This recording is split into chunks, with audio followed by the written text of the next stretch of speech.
Welcome everybody. In today's video, we're going to cover the best return on investment for your home remodel.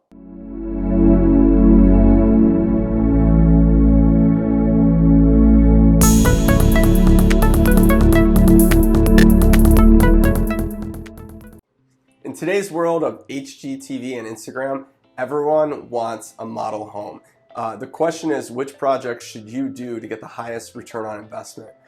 Now, there's two areas of the home that will give you the highest return on investment. That's the kitchen and the bathrooms. So for a kitchen, you don't necessarily have to do a complete gut rehab on the kitchen, but simple things like countertops, hardware, potentially appliances, a backsplash. Those are all really simple upgrades you can make that aren't going to break the bank.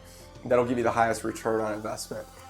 Now, I've seen some statistics out there that say you'll get 80 to 85% of the money you put into a kitchen remodel. But given the buyer preferences I've seen, I actually think you can get over 100% depending on the finishes you put in. This is also going to cut down on the time on market, and it's also going to get you a higher sales price at the end of the day.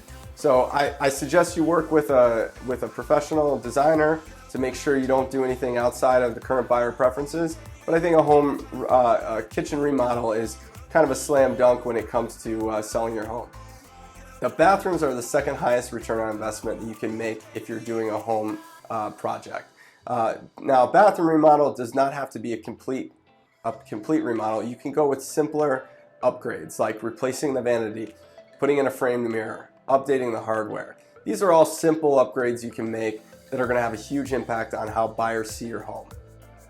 Thanks again for watching this video. I hope you found it helpful. If you or someone you know needs real estate help in the next year, I hope you'll give me a call and give me the opportunity to interview for the job. Have a great rest of your day, and I hope to hear from you soon.